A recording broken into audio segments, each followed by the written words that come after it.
wanted us to talk about, gentlemen. Today is really what's happening in the U.S. around the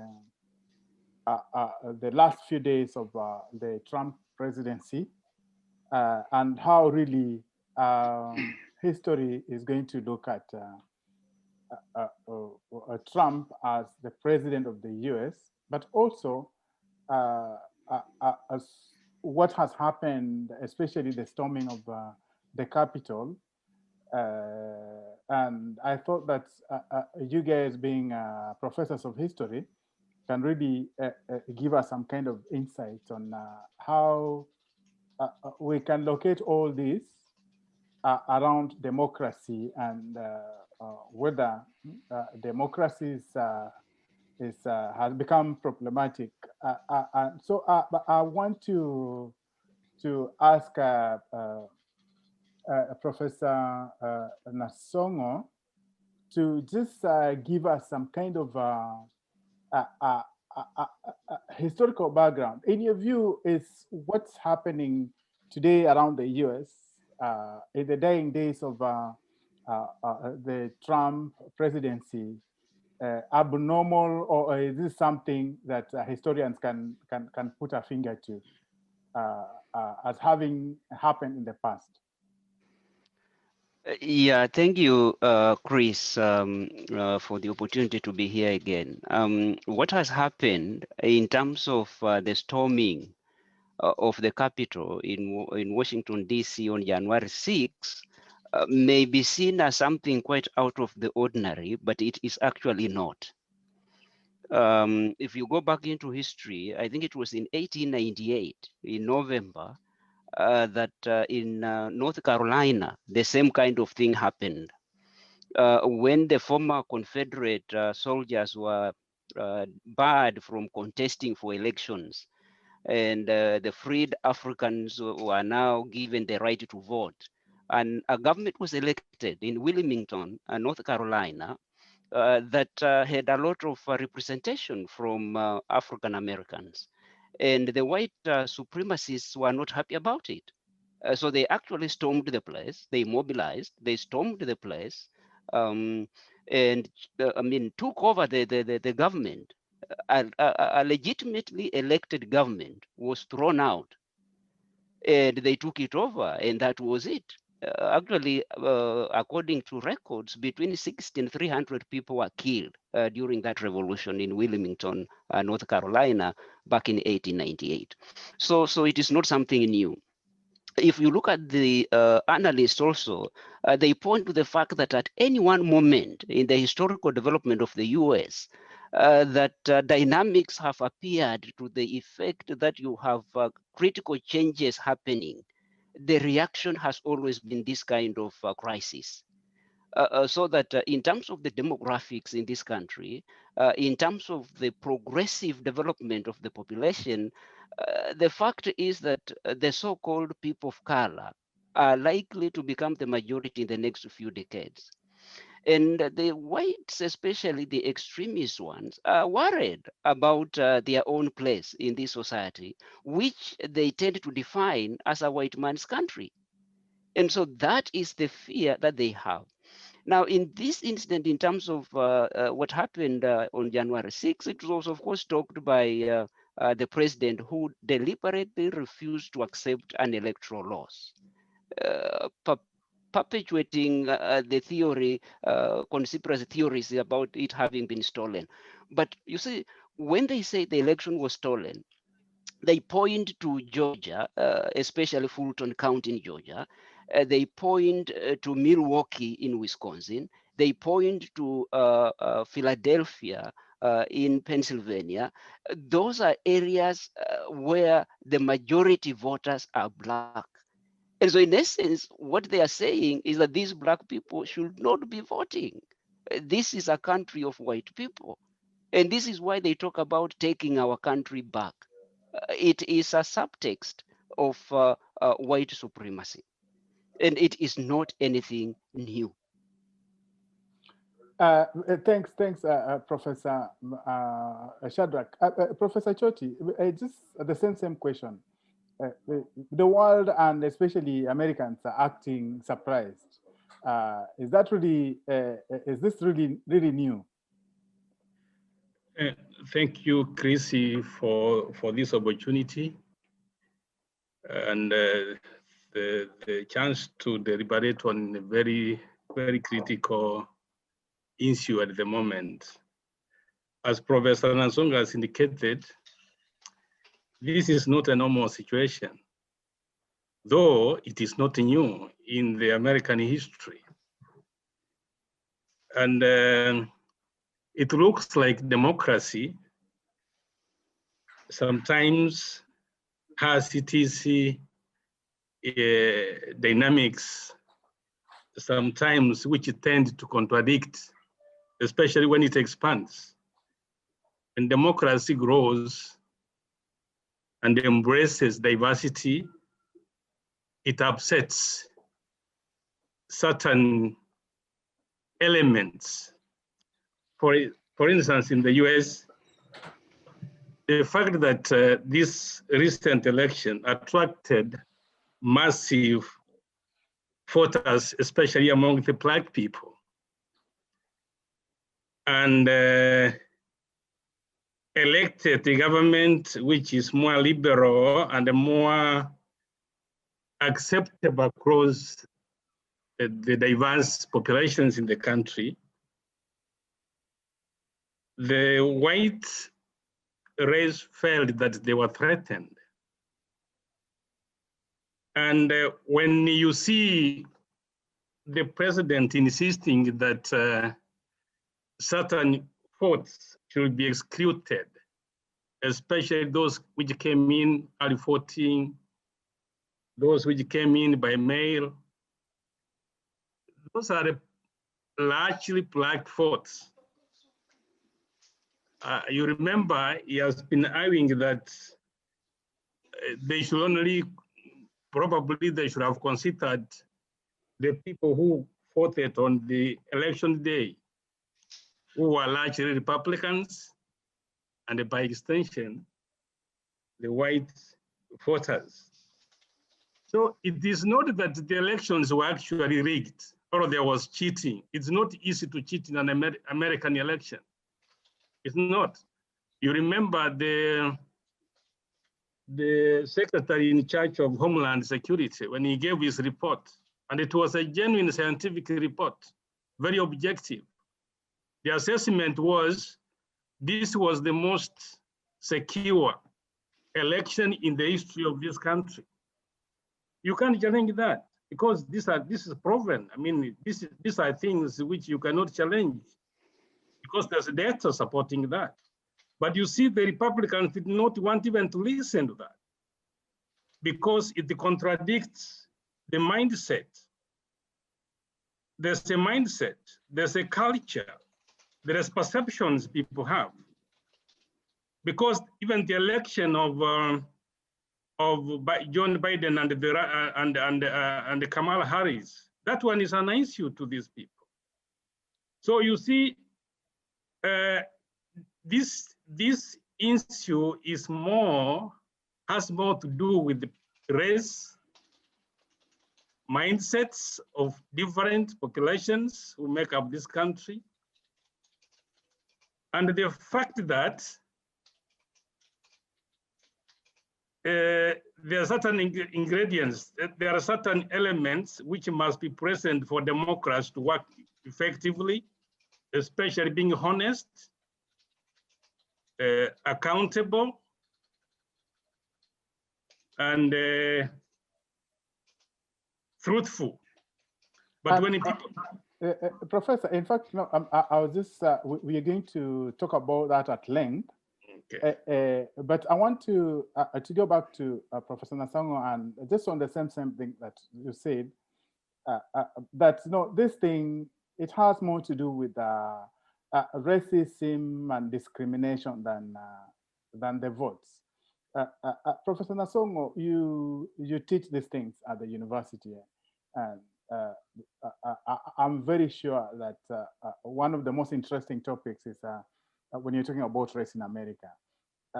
could you just please explain to our viewers why this is more racial than democracy in terms of voting and stolen votes? Oh, yeah, thank you. Number one, look at the history of President Trump in terms of his political orientation. Trump, throughout his life, never really identified himself as a Republican. He was more of a Democrat than Republican. His own daughter, Ivanka, and her husband, Jared Kushner, were registered Democrats until the time when President Trump began running for president.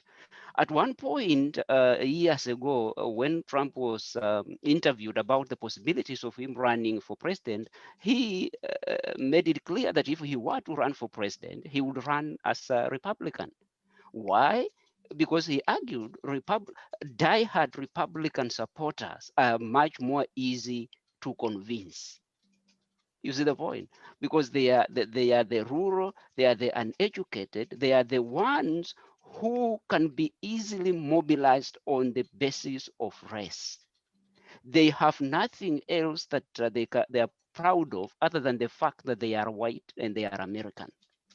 I think it is President Eisenhower or perhaps someone else who argued that for the ignorant white man, all you have to do to gain his support is to convince him that he is superior to this other person.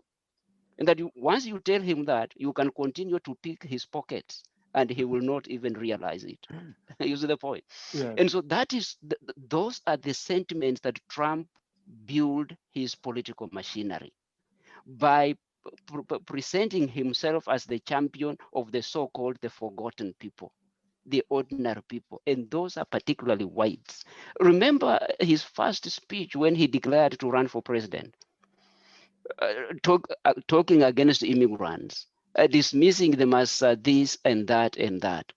But it was music to the ears of the white nationalists, mainly rural poor folk. And so that is where the issue of race comes in. And so the construction of the United States, in fact, from nationalist ideology, is that this is a white man's country, specifically white Anglo-Saxon white Protestant. Everybody else, you should just be thankful that you are here. This country belongs to us. And that is how Trump constructed his campaign. That's how he entered politics. Now, unfortunately for him, or maybe this was deliberate on his part, most times, every president who wins an election, once they are in office, they tend to want to bring people together. They begin to want to broaden their support. Trump did not do that. He continued to pander to his own base. And this is where the problem lies. Now, unfortunately, his fellow Republicans who know better, they went with him because of the kind of enthusiastic support he had from the base. And so many of them just went with whatever he said because they feared if they say anything against him, he will sponsor someone else against them in the primaries and their political careers will come to an end. And so that is how the underlying denominator here is the denominator of race. In fact, Professor Chodi, Professor Nasongo says, many people were really surprised that despite all his flaws, Trump managed to be very competitive in his second run. Can you, does that justify racism in terms of how they view Americans, especially from the rural areas, view America and the place of the rest of the other colors apart from the white race? I think that Trump's popularity, especially, which surprised many people, including myself, and the world at large, when he managed to obtain more than almost 75 million votes. That was surprising to many people.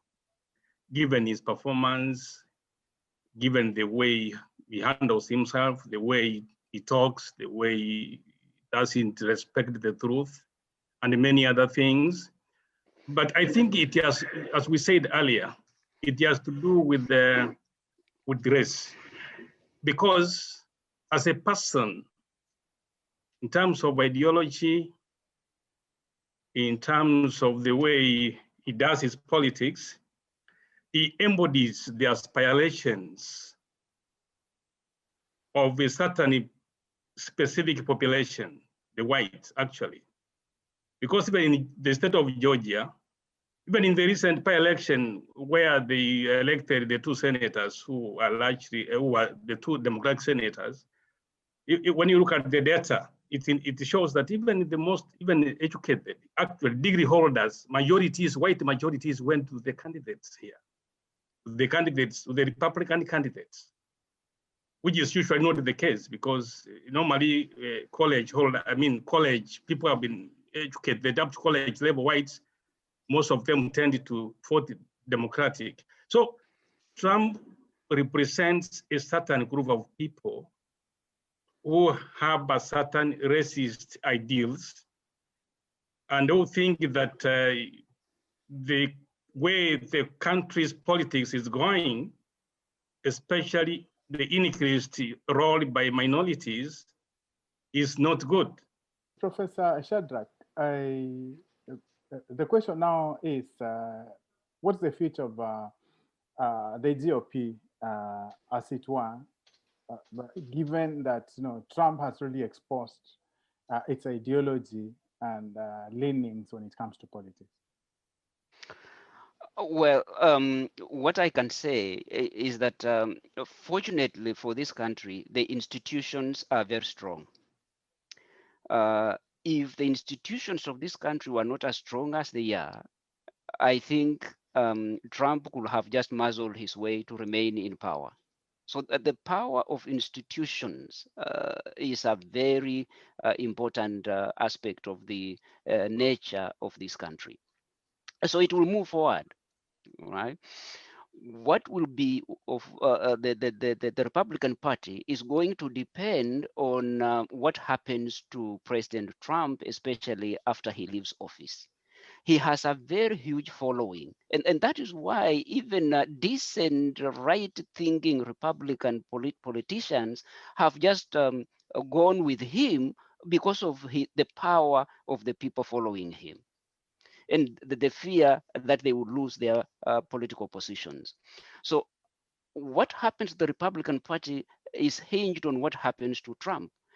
If the impeachment goes through and the Senate ends up convicting him and sentencing him, then he will not be eligible to hold public office in the rest of his life. So he will become irrelevant, at least with regard to the dynamics within the Republican Party.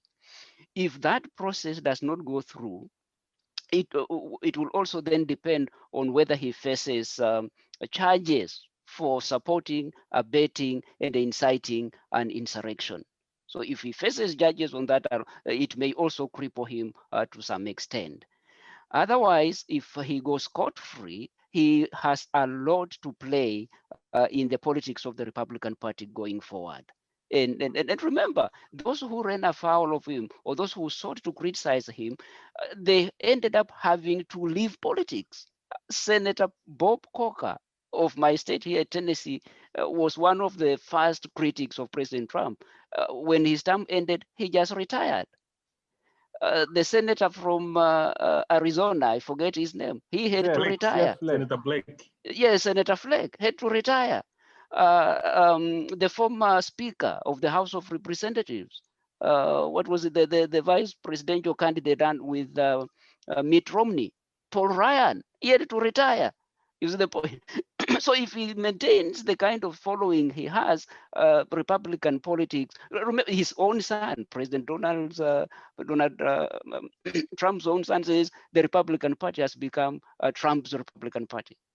And so there are those who are talking with the effect that perhaps it is time for a third political party to emerge, especially if the former president at that point in time continues to have the kind of grip on the Republican Party that he has up to this point in time. And actually, to add on that, there are many reasons why Trump is fighting to remain in office. One is his character, his nature of doing things. I mean, it is being said that there's a family trait that they don't believe in being defeated. And I think if you have been listening to what his nephew, the niece, Mary Trump has been saying, it's very consistent to the way Trump is handling things. They don't accept the family.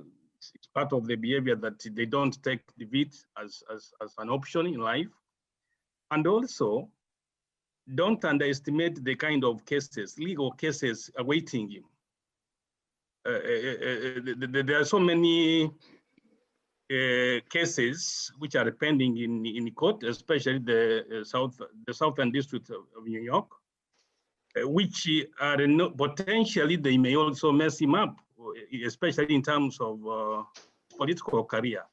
So the only way he can be secure politically, at least, is to have gotten the second term, because some of the cases, if we had to serve an additional 4 years as the president of this country, some of these cases would have expired by the time he completes the second term. But if he gets out now, there's a possibility that some of them may end up maybe taking him to jail, and in so doing, ruin his future politically.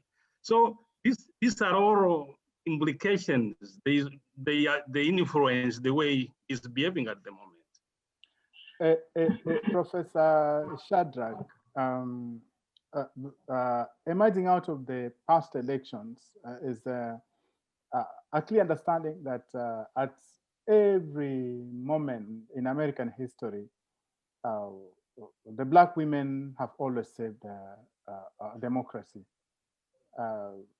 Right now, the Democrats are in leadership because of basically it is the role that the Black women played in the elections starting 2012 as a backlash from the election of Trump. But going forward, do you think Trump has reawakened the Black vote, especially the Black women's vote? You could say so, yes, to a great extent, because of his misogynistic character and his denigration of women and perhaps so-called people of color. But I will go back to the exemplification of the significance of women in electoral politics in the US, especially within the context of the Democratic Party. I will go to Stacey Abrams of Georgia. She has done a wonderful job. And to a great extent, the Democrats winning Georgia in the presidential election can be attributed to her work. She ran for governorship of that state a couple of years ago, but she lost very narrowly. And her loss can be explained in terms of the manipulation of the electoral system by the candidate she ran against, because he was the Secretary of State of Georgia, and he was in control of the electoral process even when he was a candidate in the same. So they purged the electoral register of voters who are likely to vote for Stacey Abrams. And so she lost very, very narrowly. And she did not become bitter, right? She went back to organizing and formed a political action committee, beginning to register voters and to sensitize them about voting. And this is how the turnout in the elections that happened in November, the turnout was very high among Black voters. Many people right now argue that America has lost the moral authority to even talk about some of these things when it comes to democracy. what's the future of democracy in the world, more specifically in Africa, because that's where most countries adopted, a Western style democracy. That is a very wonderful question. But anyone talking that the US has lost its moral authority to talk about democracy will be not saying the truth. Two sides to this issue. Number one, the actions that have been perpetrated by Trump, unfortunately, have the effect of emboldening undemocratic leaders around the world, including Africa. Look at what is going on in Uganda, right? Uganda, I think, is having an election on Thursday this week.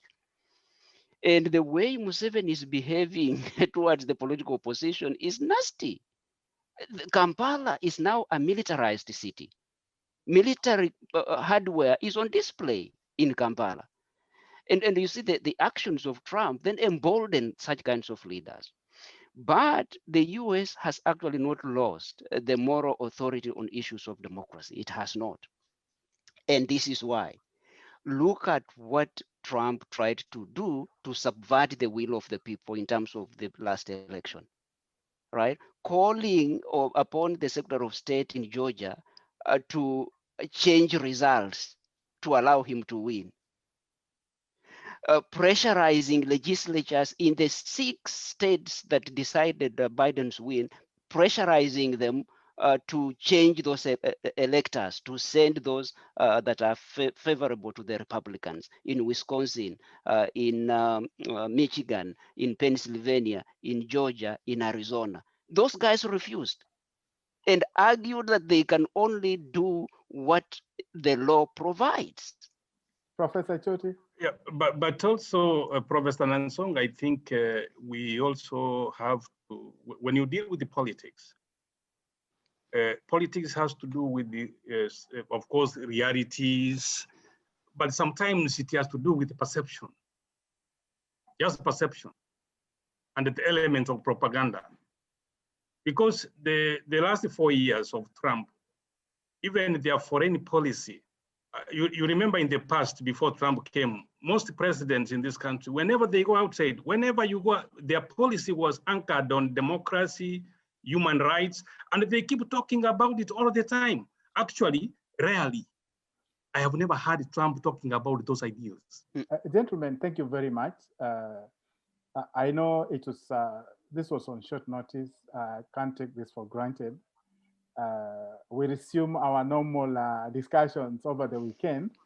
But for now, I'm so grateful that you guys came through. I want to thank you for this moment and wish you the very best in the new year as you struggle with students.